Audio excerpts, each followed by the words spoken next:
Ooh, everybody, can you feel the groove? Grab somebody, let it go. Ooh, everybody, grab somebody. Everybody, grab somebody.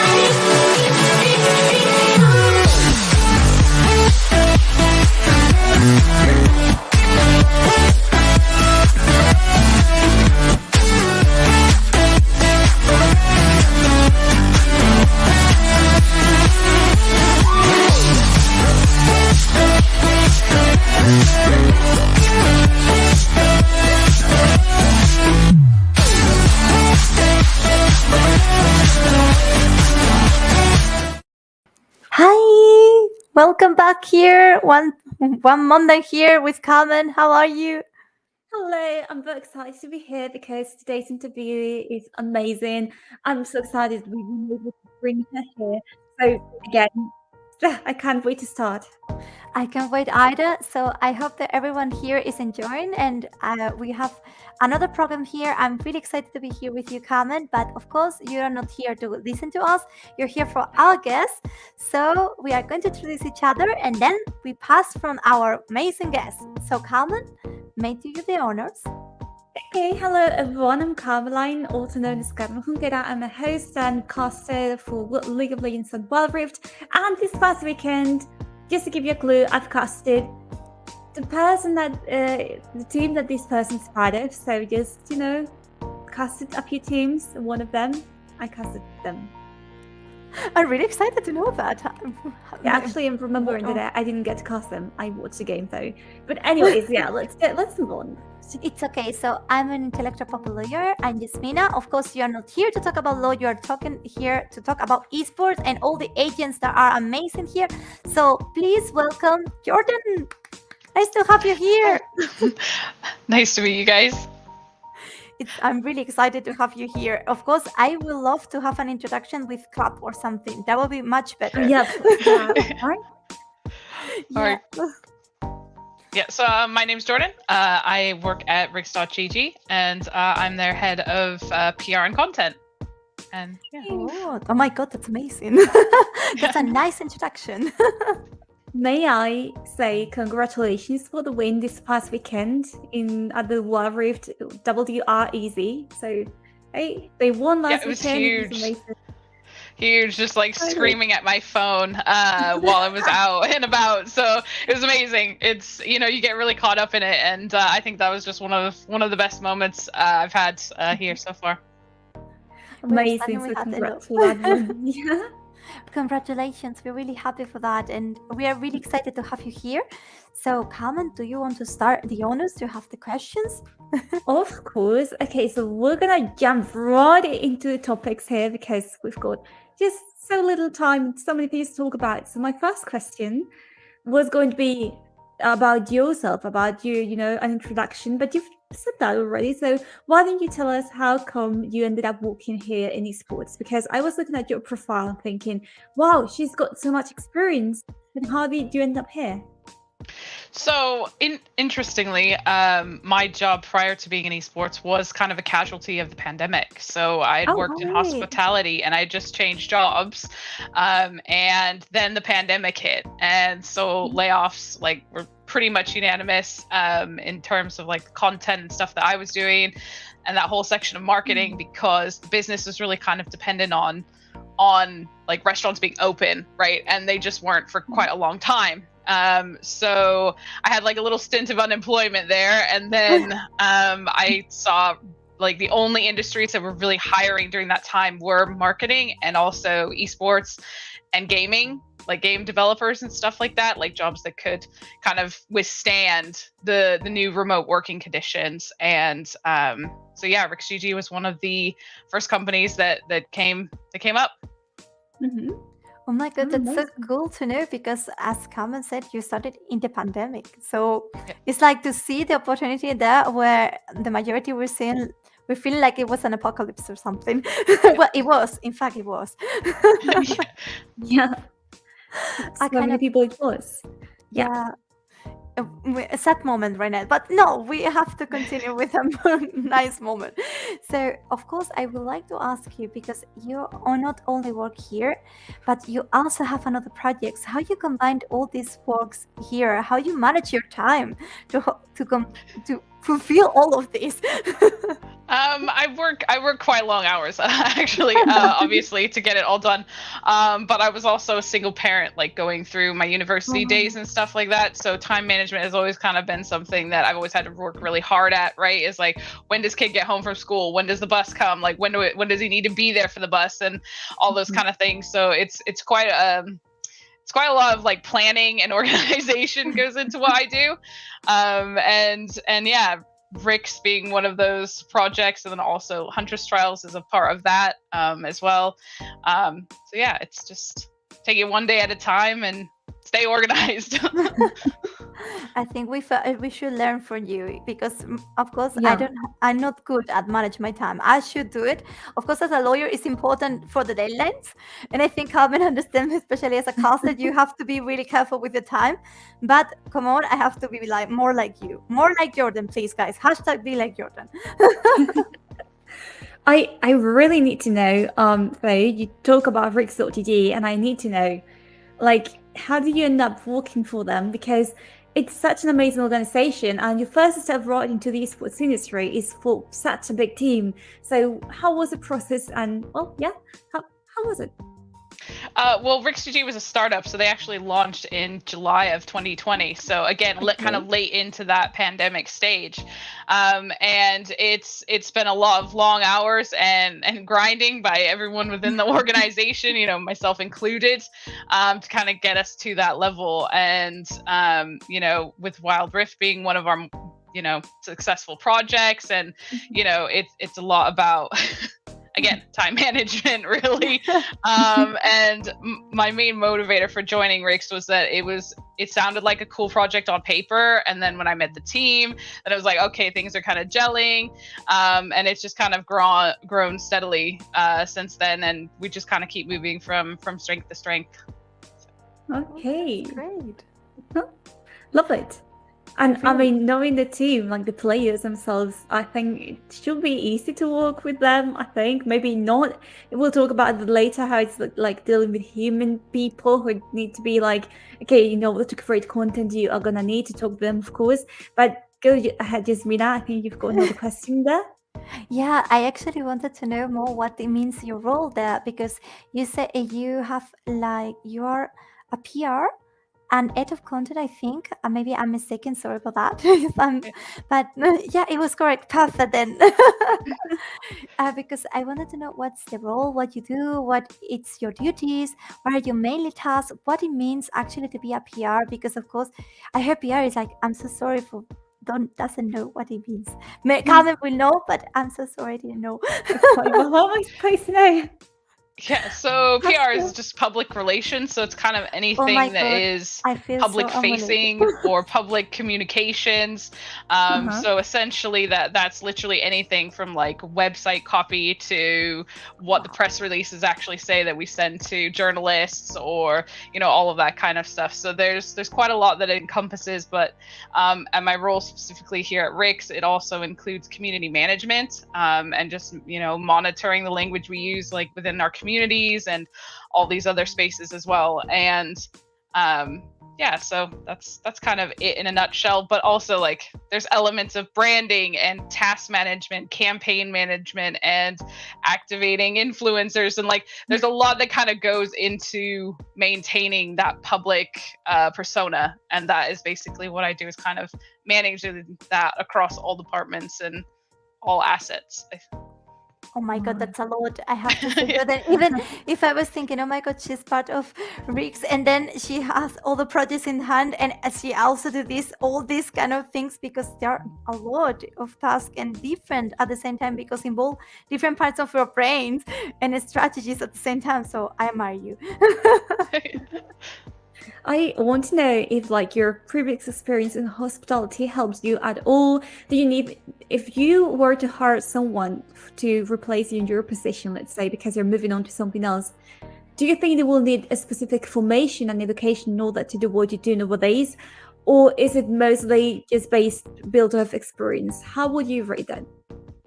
Well, I come from a long list of communications agencies. So I think for me, finding someone who could really be successful here is someone who has managed multiple campaigns at the same time for different clients and working across teams, maybe teams that don't speak English as a first language as well, because a lot of our players and a lot of our staff live in Europe. And so it's about creating a communication strategy and language that can be understood by everyone. So it's a lot about taking all the buzzwords out and trying to make it as succinct as humanly possible, and communicating the ideas rather than trying to get like hung up on language too much. Mm-hmm. Oh. And I regarding find it this, amazing, honestly, sorry. Yasmina. If you were like, I don't know if I would be able to communicate in another language that wasn't Spanish or English. It'd be quite difficult to find a way to make all these people communicate together, especially to make a successful team. So I admire you for that one. I'm sorry, now you can go ahead. Yeah, I was really curious about it. As you said, it's quite complicated to actually communicate in different languages. So, regarding this, I would like to know if you have any anecdotes or cases that you live from your own experience that it was quite curious and you would like to share here. I think the funnest part of communication is sometimes learning like common phrases that people use in different countries, like I don't know, like the spider has dropped, or I don't know, there's like tons of them, like something about like whispering trees in the forest, and like there's all kinds of different ways that people use to communicate, again, the idea over what it is translated to hard in English, right? And so I think that's for me been the most fun. Yeah, it's just learning other like sayings and idioms in other languages. I love to know, for example, for me, I learned French, and one of the things that I did the common mistake was because I thought Costipe was like in Spanish and it's not, and I think it's like in English and it's like oh my god. And then I was saying to my teacher, I'm sorry, I'm constipated all the time. And she was saying, do you want to go to the bathroom? I say, no, I'm just have a flu. Yeah, that was a really horrible mistake. So please don't do that. I hope our audience learn these kind of things, because it's quite important to know the languages and the expressions, and also how you communicate with your hands. Be careful with that. Yep. Important, right? Very important, right there. We've been talking about Rix GG all the time, and we haven't specified what Rix is. Like, we know it's a team, we know they compete in Wild Rift, but can you tell us a little bit more of what is the essence of Rix that you try to communicate when you do these campaigns and this communication? So for us, integrity and inclusion are kind of our top sort of core values. Like obviously, like we try to also be a people first business, but within that, again, it comes back down to like honesty, integrity, and inclusion, and trying to create opportunities for people who maybe wouldn't have that otherwise.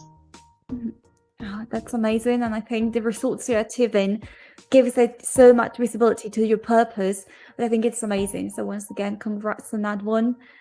Keep on winning, please, so that your message can be spread across more countries and more people.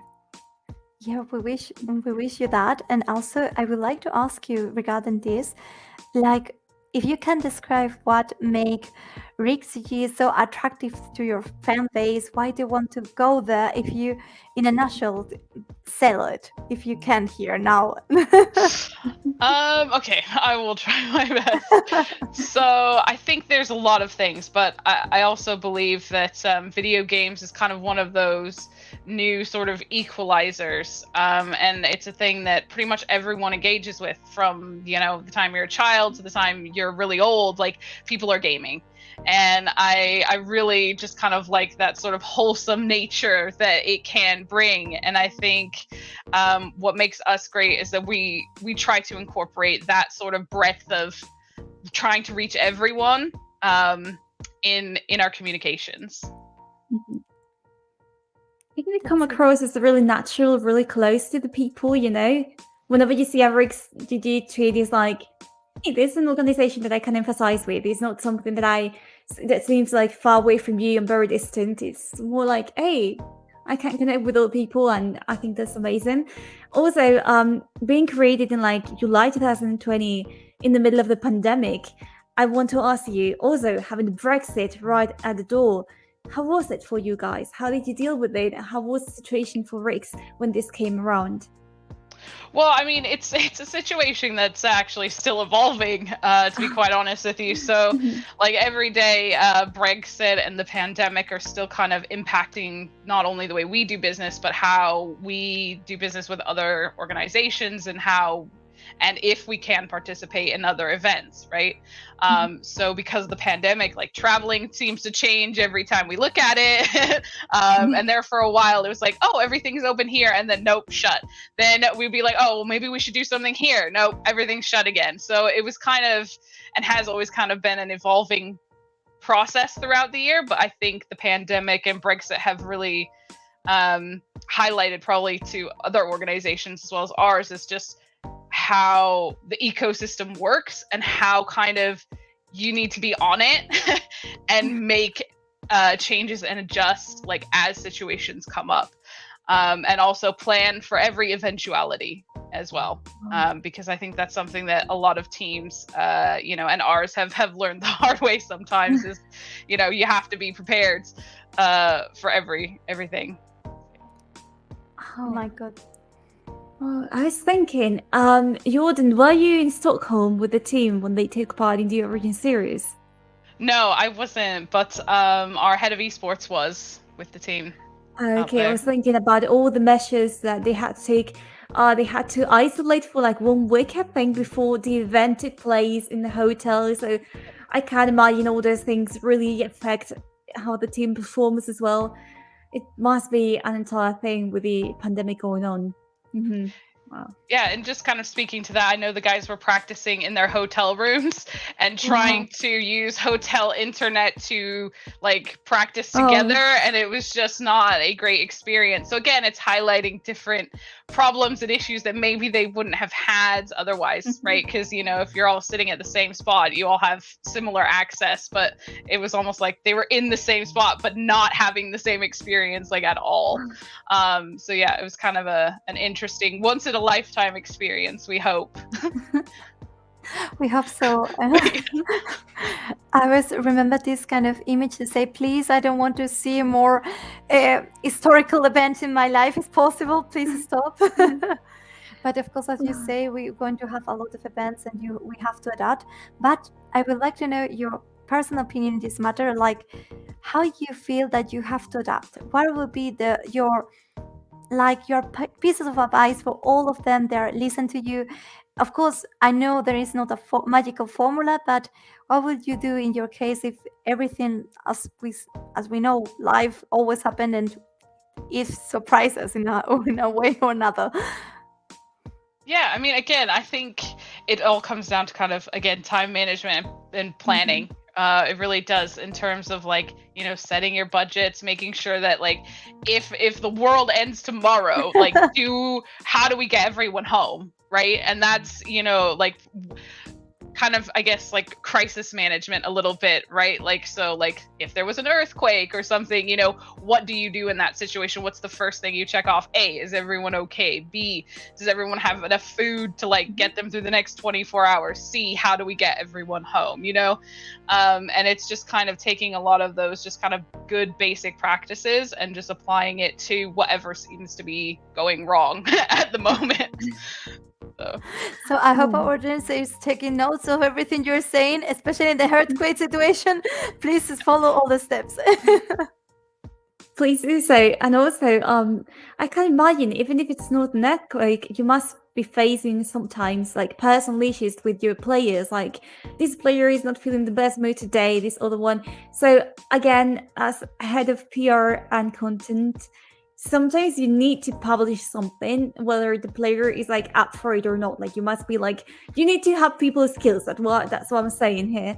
So how do you deal with that? What's your advice for people who have to do the same as you, and maybe they have players who are not willing to put up with like, make this video or like take part in this campaign? I mean, we've had quite a lot of that at Rix, to be honest with you. And it's just something you have to kind of learn to work around because, being a people person, you have to meet people where they are and wherever they are on their journey. And that, applies to people, especially like for our inclusive policies. Like maybe we have a player who's transgender or something like that, as an example.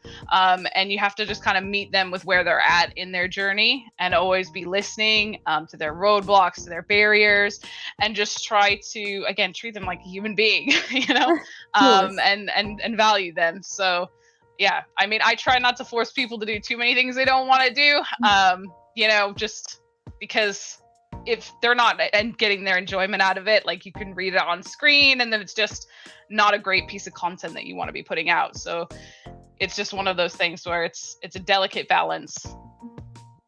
We generally understand that they need to have a personal brand and a personal image besides the teams, because it seems like many players are just refusing to see that part of what becoming a pro means. But with Rix being so successful, it comes to a point where you're like, are you taking advantage of these things? So why don't you take advantage of your position as a player in this successful team to, improve your personal brand? Do you understand this usually or not? I think it comes down to each player individually. Some of them definitely understand the importance of their personal brand, and this is one of my biggest critiques of kind of esports in general, is that players don't take enough autonomy to create their own personal brand, their own audience, their own assets, their own value. Because when it comes to contract negotiations, when it comes to who gets to talk to other, top teams or be invited to these big interviews and things like that, they need to understand that whatever value they can provide looks good for them forever, because the internet never forgets, right? And yeah, it's, as a business, another business or organization looking to pick up a player, they're like, oh, well, we've seen and we know kind of who this person is because they've done 10 interviews or they've done this here or they're online all the time, and I can gauge how I think they'll fit within our culture and want to seek them out, rather than it just being the player always seeking the organization out, right? I just have to say, for example, we love his niche. His interviews are always like really fulfilling, really in depth. He's really natural to the camera as well, which makes it so much easier. So I totally understand what you're saying. Yeah, I think the same, because of course, as you say, sometimes we have another guest, and especially as I edit content, and I was really curious how they work with the oh, sorry, I don't have the word, with the players. Sorry, it didn't come to me. But because sometimes you're not unnatural in the camera, you don't feel comfortable with it. You started, and it's quite difficult for them to get this stage. There are people who are really charismatic and they know how to do it, and you just have to like shine in a little bit and they will shine on their own. And there are others who need a little bit of instruction and they need to learn. So it's quite nice to hear, Jorden, that you think that, because I think sometimes they only want them to play. They don't realize how important it is to have their own brand. Apart, of course, for the team, of course, because you can grow together, but sometimes it's quite important to have this. And another question that I would like to know, especially as you PR a strategy, coming with how difficult was, for example, as a PR strategy to do with the Brexit, with the pandemic, and especially with all the topics that are around, like, for example, recently, all the situations that are called in the esports ecosystem, how you adapt this strategy for each of them, and how you find which one is the best one, how is the path that you follow. And yeah, I mean, it's kind of a bit like just general sort of PR campaign. So sometimes there isn't a straight line. You think something will resonate with an audience, you think something will resonate with the media, and for whatever reason, it's just not working. And so sometimes it's always good to, as I said, have a backup plan, or to maybe look at what other people are talking about and try to pick different angles that could fit to what you're trying to say as well. And I think that's something that we've tried to do here at Rix with our Huntress Trials, which is our women in esports type of campaign, is looking for, okay, what are the problems, what are the pain points, and how can we kind of sell it, for lack of a better word there. But you know what I mean, like how do we how do we communicate it best? So yeah. Yeah, I understand. And don't worry about the salad because I understand that what you mean exactly. Because of course it's quite difficult sometimes to follow, and you have to see all the angles as you see. Because sometimes I feel, uh, sorry, Carmen, I just wanted to have No, a it's quick fine, it's question. fine. It happens sometimes that you have a player that maybe it goes inside a discussion that maybe it shouldn't have. It should have stopped instead of, because sometimes we have like the social media and they have like a topic and they say, "Hi, I'm going to start to talk about this," and it's like, please wait, have all the angles because maybe you are wrong about it. Have you have these kind of cases? Wait, Yeah. did you hear me or did you? Yeah. Did you want me to answer? Yeah, sorry. Oh yeah. Sorry, you said Carmen, so I was like, oh okay. Oh, No, sorry, but yeah. Jordan. Sorry. I think because I always talk, I am falling in love with Carmen. That's why. Sorry. Sorry. But yeah, so I think it's good to do some basic media training, and I do try to help our players if I can, or if they want the training, right?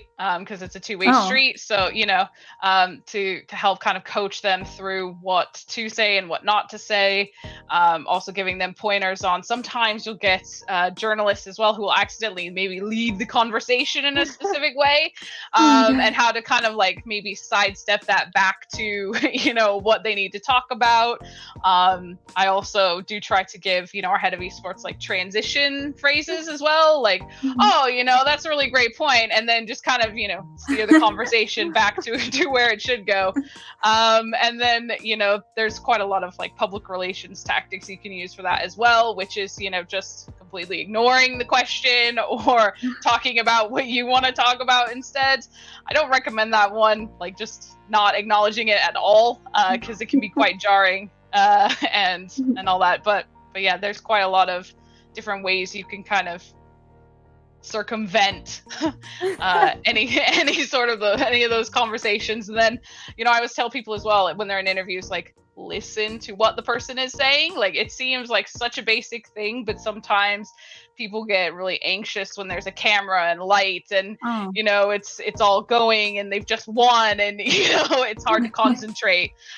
So it's just like, number one, listen. Number two, respond with part of the question, kind of like taking your exams. That way you can remember the question as you're trying to answer it.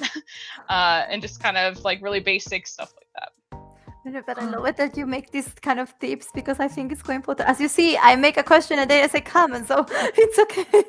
Everyone can have mistaken, so it's nice to see that because I feel like sometimes, especially when the players are quite young, they don't know these kind of tricky things and could be really dangerous. As you say, the journalists sometimes make the question in a way that it's like you're saying yes to something that maybe you wanted to say yes. So be careful, guys. Be careful. Exactly. Well, you've mentioned Hunter's Trials, and I want to talk about it, but we're going to talk about it as part of the next section, which is Women in Games. You are an ambassador right now. So could you tell us a little bit about what your role consists of? So as a brand ambassador, it's my job to just continue to try to promote the inclusion of women in male-dominated spaces like gaming and esports, obviously, and just try to kind of push forward new opportunities that women could be a part of at the core of it. And that is definitely what I do here at Rix. Okay, that's so great. And actually, I would like to know what was for you to be part of this, how it started, how you get to be an ambassador here, and how was your feeling when you get this news? Yeah, so I mean, it's one of those things that throughout my PR career, I'd had an eye on them for different like VPs of other companies, so I knew they existed, but I just never had a reason to apply for myself. And so I saw they were taking applications and I put in my application and applied and got it. So it was great.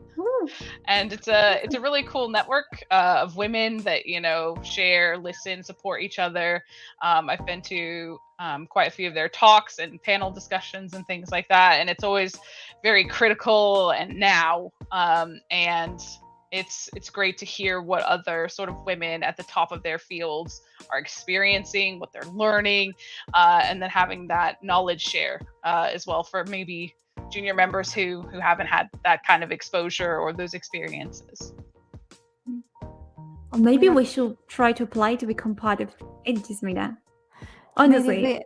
I will recommend you, Carmen, you should apply because you're amazing, and I think this organization means a lot. It means a lot, and I wanted to know more how the things they do. But of course, we are going to make all these questions. So, Carmen, if you have any, then because if not, I will stop.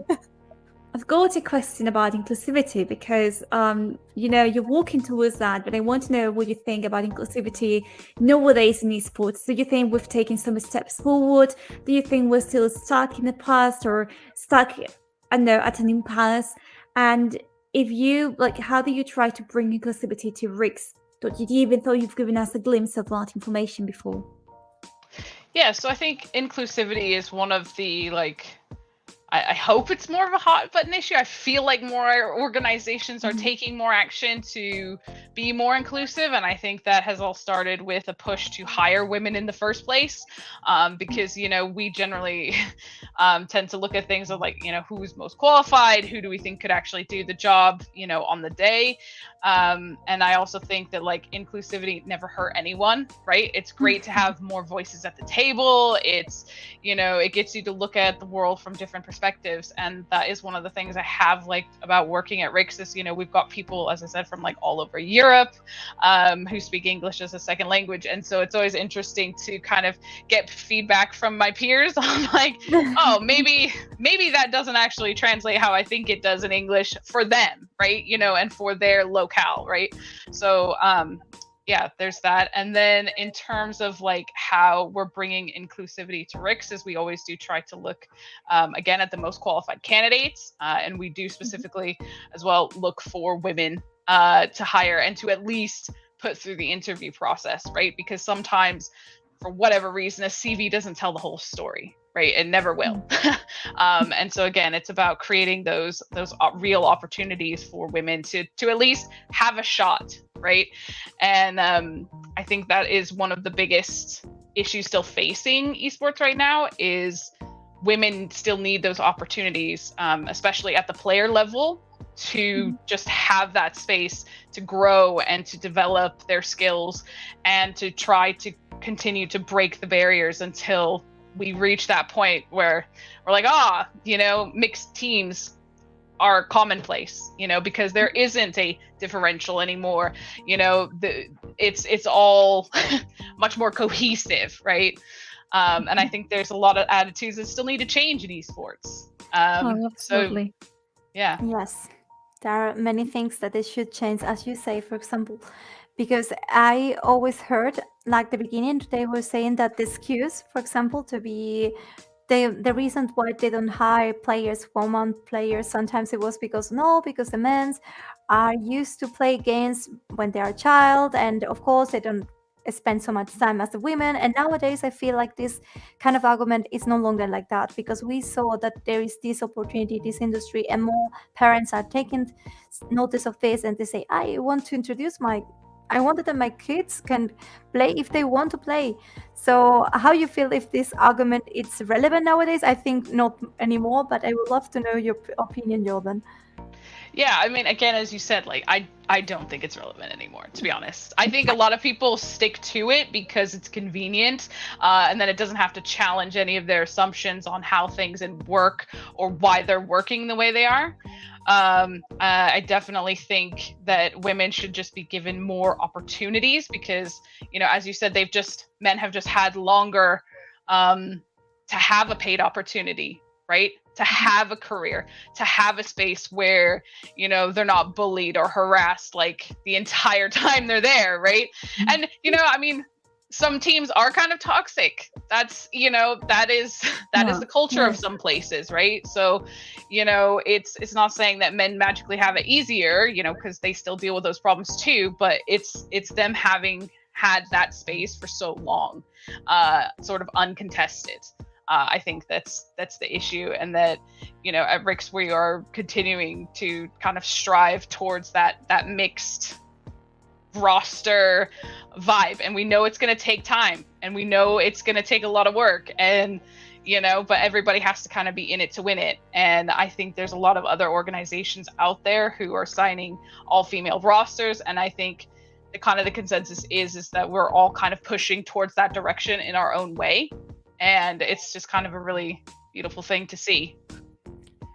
And the way you're doing that with the Hunt for Strauss already, and I want you to tell us a little bit about what they are, what they mean to you, and also what do you feel, what was the feedback that you got afterwards? Yeah, so with Hunt Trials, we did our first event last January, and it went really well. We had like 8 teams. We had some chaos too. We had one team like drop out in the middle of the tournament. So yeah, it ran a full gamut of the like event throwing experience, right? The high points and the low points. And then after that, we did a survey to kind of ask the players, what do you think about this? Would you rather have a bigger prize pool, smaller prize pool, and all that kind of stuff? And I've continued to talk to esports industry professionals as well. And one of the most common things that the prize pool to us isn't super 100% relevant. We don't necessarily want these big shot like CSGO prize pools that are like millions and millions and millions. Like that's not what we're asking for. What we want is something sustainable, something long term, and that gives us a decent amount of time to develop. And those are kind of the resounding messages that we've gotten through doing just a Valorant event, right? And I think that applies to pretty much any other esport title is, women need to be given the space, the time, and the support to kind of have that long term, because those opportunities just don't exist in every title right now. Absolutely. And it's quite nice that you actually are doing like having feedback, because I think it's quite important once you did it, you hold one event, it's quite important to know what was the feedback for them. So I'm really happy that you did, because it's the way you can actually improve something at the end. So it has been really nice to hear. And also I would like to know which, for example, more examples that you're doing in Women in Games and actually also in Rix GG, how you, in order to improve this sector, in order to put like your stone in somehow into construction of this model situation in the future for women, how what are the projects, what are the objectives, how you can feel that we can help step by step. I'm sorry, my question is so general. So sorry about that. That's all right. So yeah, I mean, for us, it's all about, again, creating opportunities long term, whether that be a player opportunity, a coach opportunity, a manager opportunity, but also on like the marketing and apparel and like all these other kind of assets that belong to a business, right?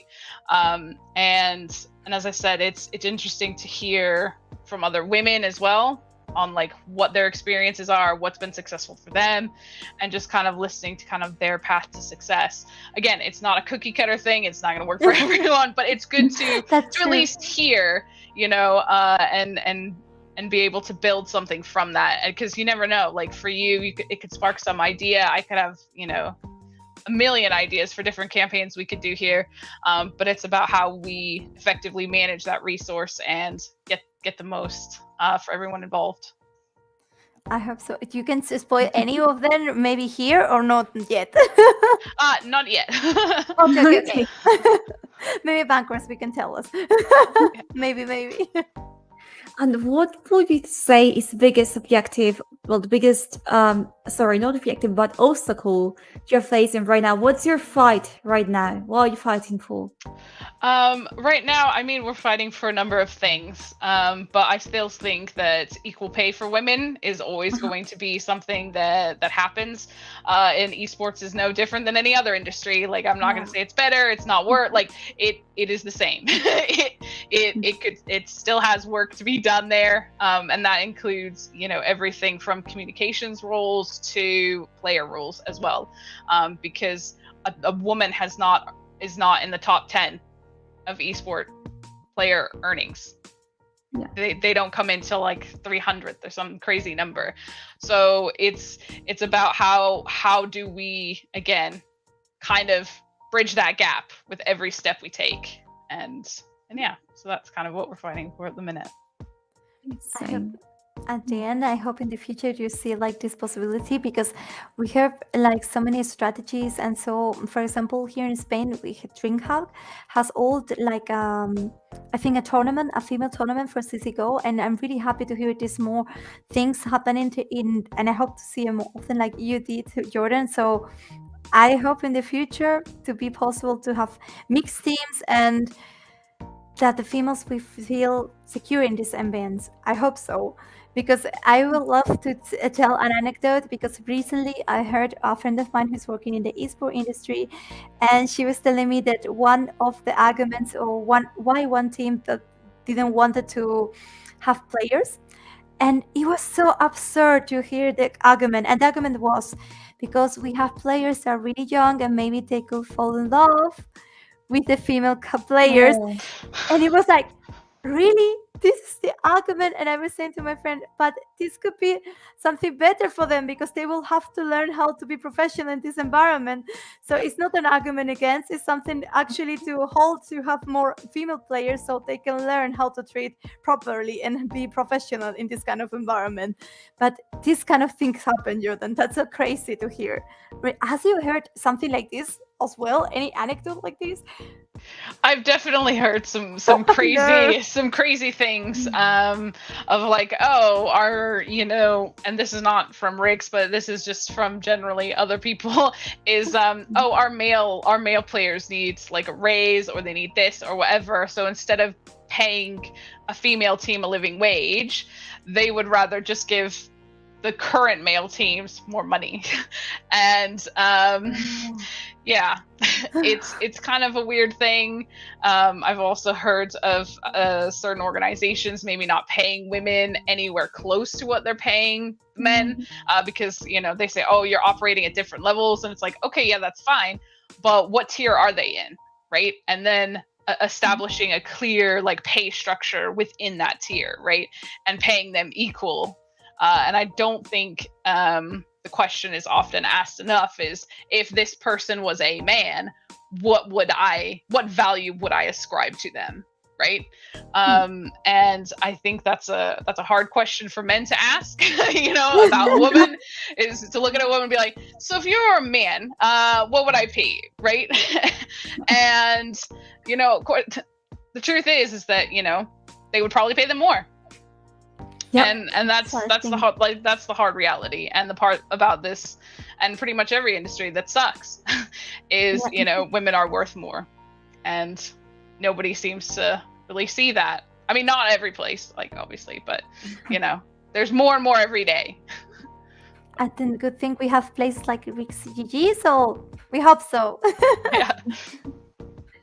I've heard cases of like being a caster. You also hear stories of like, yeah, we can have more than like this tonic of only having one female caster per broadcast, which is like, maybe if I were a player, I would feel more comfortable talking to someone who's in the same position as me, within the industry. But it doesn't really happen usually. So I don't know. There are so many things to improve. So I want to know, for now, what would you like to improve besides the pay? Of course, that's a really big thing. It's just like just a shark in comparison in the ocean. But what would you like him to improve in this 2022, personally speaking, and both for Rix GG as well?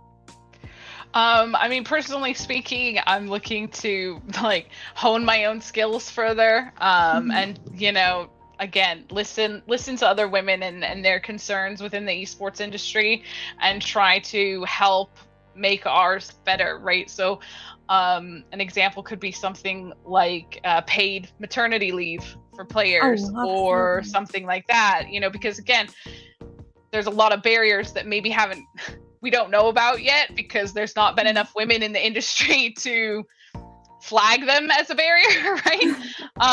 So I think that's definitely on my highlights for 2022, is just, again, looking at all of our policies and making sure we're being inclusive to absolutely everyone, whether they're choosing to be a parent or not, and providing the same thing we would for a woman, to our males who may also be starting families this year and stuff like that. So that's one of my big things as part of Rix. And then my own things is just to be better at project management because I spend so much time doing it. That's just a big goal for me. It's just like, how can I do things better? Because that's one of those things that I'm always looking to do. And I think some of the most successful players at Rix also have that kind of attitude, is like, yeah, maybe I wasn't on today, but how do I do better tomorrow? And really focusing on tomorrow's got every opportunity, right now has every opportunity. Let's get in there and get it done. Amazing. We will hear more things from you in the future for sure.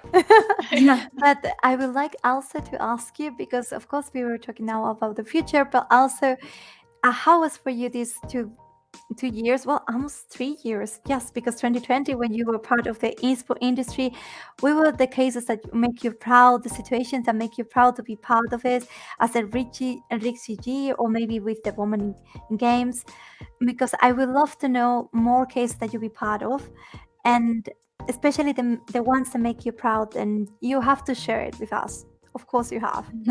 Yeah, so I mean, the moments that make me proudest are like literally anytime we sign new players, new teams, new rosters. It's always fun for me because I get to do quite a lot of research into those games, because most of them I don't personally play, but I will like do like a sample run, right? And I found out very quickly, like Rocket League is definitely one for me to watch and not play.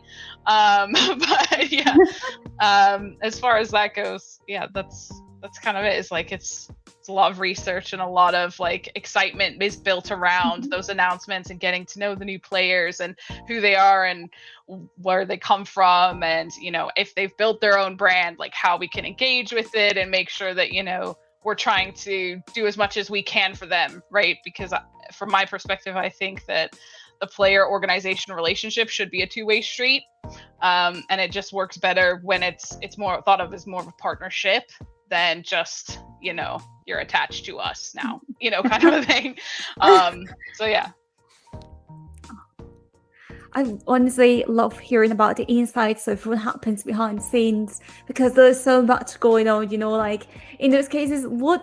How do you feel when a player comes up to you and he's like, yeah, I love I guess I didn't say it like explicitly, but they are like, I stream on Twitch, I post tweets frequently about my personal lives and this. How do you feel when you get someone who's actually invested in improving the personal brand? For me, it's a godsend. It's a miracle. It's absolutely the best thing, because from my perspective, I don't then have to create the content or pull teeth to get the content. They're already producing it, and we just have to pick the best that they produce and then highlight it, right? And sometimes that is literally, sharing their stories from Instagram, or their failure moments from the tournament or their best moments from the tournament. We like the best moments better, but sometimes it's funnier to include the not so great moments, because it's important that we all laugh together and have a good time, so yeah. And regarding this, because of course it may creating your own brand is quite interesting, but which tips you will give now, if for example the audience is someone who wanted to create content, what kind of tips you will give them? I would say start small, be consistent, and then try to build from there. So if you're, for example, a lot of our players have Twitter exclusively, that's great. Post one thing a day. It could be anything you want, like what you had for lunch, or a meme you thought was funny that was relevant to a situation you had in a game, or, just whatever it is, let your personality shine through, right? And try to keep it as professional as possible. And if the answer to what you might post is, my mother would be furious with me if she saw this, don't post it. Don't post it. The general rule, don't be a jerk, don't be rude to other players, don't be misogynistic, all those kind of general things. But also, if someone in your family would look at it and be disown you, don't post it. Just use your best judgment, post what you want, but again, try to keep it within reason. And then again, just be consistent. And even if it's 3 times a week, that's more consistent than a lot of people, and your audience will only get to know you more and more and more as time goes on. And so don't be super focused on the results you get now. but remember that those can change. Like overnight, they can change. So just stick at it. So I hope everyone is listening, and I hope I will try to do my best as well and create my own brand. Me too. I really need to do so. And also in the same vein, how many times have you had to step in to, because I imagine sometimes when two players are fighting, and honestly, it happens a lot. You go on Twitter right now and you're like seeing players fighting because they are usually young, they get hit really quickly and they just go in with all they've got in this arguments. So how many times have you had to talk to all the teams in the backstage and be like, hey, this is settled out of this is not within our range of management. This is just a player being a player. It depends. So I think it's one of those things where it's like it depends on like how inflammatory it is. And like if they did mean it in jest, or if like the reaction is like most people are not taking it as a jest, and I do speak to our head of esports quite closely about that, and he's really good about managing the players in that respect as well, and being like, hey, that's not appropriate, here's why, remember that at the end of the day your name's still attached to ours, so please act with dignity and respect, but obviously like sometimes that's not gonna happen. But yeah, again, make sure it's all in good fun, and that it's not hurt anyone's feelings, right? Important. I hope they try. And also I will, because we are almost done, but I will like to ask you, because you be part in a difficult moment of the esports industry, actually, because 2020 was a mess, but also it was, as you said, an opportunity because you actually get inside the Rix GG. But how you feel the evolution of this sector? Have you feel that it's growing, it's getting better? How you feel? Yeah, I would like to know your personal opinion of the esports industry and how you feel the future it will go. So I think that in terms of at least female esports, I think there is a lot. And as I said before, like there's a call for stability, right? Yeah. And I think that game developers like Riot, who've committed to Game Changers and that whole program, that goes a long way in helping to try and create a stable ecosystem where tournament organizers can then come in at different points, and try to increase that longevity. And I think other game developers like Ubisoft or EA and like some of these other titles, they would also do well to start creating, and at least they don't have to necessarily put up the prize money, right? But if they could at least allow tournament organizers the space and the ability to do those kinds of events, I think it could really benefit the scene as a whole, right? Because it gives organizations like us the opportunity to pick up new teams, new players, to help bring more people into the ecosystem, as well as like creating new opportunities. and so yeah, that's long term, I'm hoping that there's more of that and more of these sort of developer backed programs. And if they can't back the program, I definitely hope that they'll at least give them permission to proceed, right? And yeah, take things to that next level. I hope so. I hope they do it and take this opportunity. I hope for more events to occur in the future. Yeah, same. And it would also be great if there were more brands, both endemic and non-endemic to esports, to get involved at some level of the ecosystem, right? Like maybe they can't put up a 10K prize pool, but maybe they could, over a period of 6 months, put in for 2K prize pools, right? And just kind of looking at how they can make a big impact with a small amount of money, right? Because even just a couple £1,000s can really make the difference for these teams, and having a place to safely compete and to get their names out there and to start building their own brands, or to start getting noticed by other bigger organizations and things like that.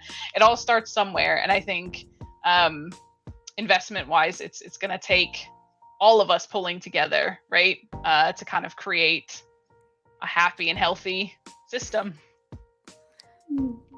I hope that more brands listen to you because I feel like there are more of them, but they're like shy, trying to put the like the food, but no, and it's like try and put all the entire fee and see what happened there because it will be really nice because there are brands who actually see the opportunity and they stay with us, but the others they're like, I don't know, I'm going to try this and see what happened there. Yeah, absolutely. Yeah. So, Jorden, we're in the final 5 minutes, so I want you to take the spotlight once again. This is your time. You can say whatever you want to. You can send a message, say hi to someone. So there you go. The stage is yours. All right. Hi everyone at Rix. No, I'm just kidding. And yeah, I guess I just want to take a minute to just kind of hammer home just this one message again is that female teams and diverse gender teams and players, like it takes all kinds to make a world. And what we really need in this industry is stability, opportunities, and consistency, and that is true for any team in any sport in anything, right? Is there needs to be a pathway long term, so that everyone can kind of close that skill gap and get there and make their dreams come true, essentially. Because I mean, what is this industry if not a place where that can happen? So yeah. Amazing. Thank you. I hope so, and I hope to see this opportunity and more consistency and more opportunities and more stability, as Jordan said. Yeah, totally. So for now, it's time to say goodbye to you, Jorden. It's been a pleasure having you here in the show. We hope to have you in the future again with more news about Rix GG and women in games and any other projects that you might be involved in. For now, once again, we're going to be sending you to the backstage for a brief moment while we say goodbye to your audience. Again, thank you. Thank you so much, Jordan, for being here. Thank you. These kind of things happen sometimes. Sorry, Carmen. Fine. But of course, thank you so much for our audience to be here. But please don't forget that we have a Sport Fitness Live for the entire week. We had tomorrow with our colleagues from Workers, Marketing, Corporate, and Top Tier. And of course, you will see each other for the next week because Carmen, I will see you the next Monday. We are pretty excited about it, and thank you so much for having this amazing guest as was Jorden, and we hope to bring you more people. And if you like our content, please thumb up or just say something like it was really positive. We love to have your feedback. Yeah, so thank you very much. Goodbye. Ciao. Goodbye, everyone. Sorry.